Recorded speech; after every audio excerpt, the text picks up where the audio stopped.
Okay, now I want to talk about yoga and the physical parts that yoga can mess up, whether or not we're understanding it at the time. Okay, now if we think of certain postures, and I'm just going to use a couple just so that we're on the same page. If you think of the warrior posture, and let's just say right foot forward, left foot's back, your right knee is over top of your right ankle and your right foot, and your left leg is all the way behind you in a lunge, but the back leg is straight, your front knee is bent, and your arms are up overhead, like, with arms, they're like straight, but, warrior, okay? And it is a common, military looking like position. And if anything, when I was drawn to the whole thing of yoga practice, I really like the strength of yoga being a military practice to show young boys how to become young men.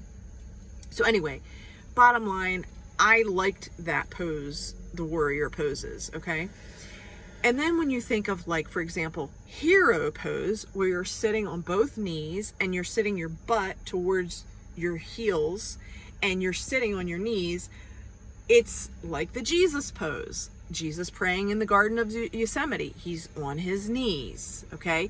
All the different Bible scriptures say, get on your knees. And to me, that pose, the hero pose, is supposed to be signifying the Lord. And that's what I thought that meant. Sitting on your knees in the hero pose for the Lord. And I spent a lot of time in meditation in that pose, on my knees in hero pose, okay? Now, I also enjoyed a simple Indian style, a half lotus, a full lotus with both, feet up. And I would sit for hours in meditation, talking to God and receiving whatever messages were supposed to be coming to me. Now let's talk about the negative sides of things, okay? We don't always understand what is going on. Let me give you an analogy. You have a circle, okay? In the circle, you have a dot. The dot represents everything that you know, okay? Then you have a Pac-Man slice, like a pie slice, around the dot, okay? So the pie slice represents everything that you know, okay? And then the Pac-Man, the 3/4 pie, represents everything that you don't know, okay? So I can look at the dot and I could say, yeah, I know what I know about yoga. And I could look at the pie slice and say, and there are things that I don't know about yoga because I'm not really into it for those reasons, like the spiritual reasons. And I can then go to the 3/4 and say, and there's probably other things that I don't know just about so many things, okay? Now, bottom line, coming back to health problems and things that can get stuck in the body. Now, when I stopped practicing yoga, when God asked me to do that, I started to have problems in my body that started to come out of my body. Now, what do I mean by that? Detoxing, my intestines, what I was pooping out, mentally and emotionally, what things were coming out. Physically, I started to have certain injuries that were coming up to the surface, and I didn't understand what was going on. Now, you could say, well, that's probably related when you fell down the steps and blah, blah, blah, blah, blah. Maybe. However, I also, now with my understanding that if there's that 3/4 pie of everything that I don't know, then maybe perhaps everything that I thought that I knew with the dot about yoga, that maybe there's more in that 3/4 Pac-Man face that I didn't know about yoga, and therefore things that could harm me, that were harming me.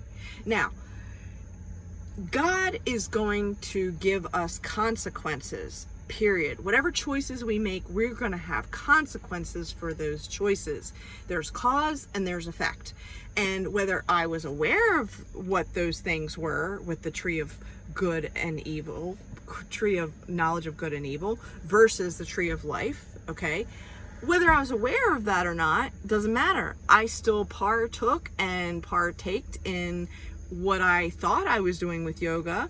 And then there are consequences, which I'm going to say result in physical injuries and things coming out of your body. And it's just what it is, okay? Now, at the time, if somebody were to have said to me, you know, these things are going to happen to you. These things are going to happen to you. I would have been like, no, I don't think these things, I don't think these things are going to happen to me. But the thing is that sometimes things happen for a reason, and we don't understand why things happen as they do. So what I'm going to say is I'm going to come back to this illustration. You've got a circle, you've got the dot. The dot represents everything that I know about yoga, okay? The pie slice represents everything that I know that I don't know about yoga, which there's probably things I don't know about yoga, right? There's things I don't know about astronomy, okay? There's things I don't know about math, okay? And then the Pac-Man face, the 3/4 pie, there are things that I don't know that I don't know. And that's the mystery. And God lives in the mystery. God is in the question mark. God is in the Pac-Man face. God is all knowing and all omniscient and all powerful. I'm not. I'm, you know, operating out of the dot, okay? And the dot is so insignificant to the big 3/4 pie of Pac-Man face. That's a lot of not knowing. So if that dot represents, you know, everything that I know, okay, and the tree of knowledge of good and evil is everything that I don't know, okay, that brings us back to the Garden of Eden. And Eve didn't know what she was doing. She didn't understand the consequences. Adam didn't understand the consequences in that moment. But once they partook in sin, there's a whole lot of consequences that come out of that, okay? So I have a lot of physical injuries. I have a lot of physical things that I'm dealing with. Now, whether they were a result of an actual physical injury or whether they are a result from practicing all the yoga for all those years as a teacher and as a practitioner, I don't know the answer, okay? But I'm living in the question mark that God knows, and I'm being obedient when God says, put it to the side and don't do it right now, or don't do it anymore, or put it on the altar, and I'm going to give you something else to do. I'm listening. It doesn't mean that it's not disappointing, okay?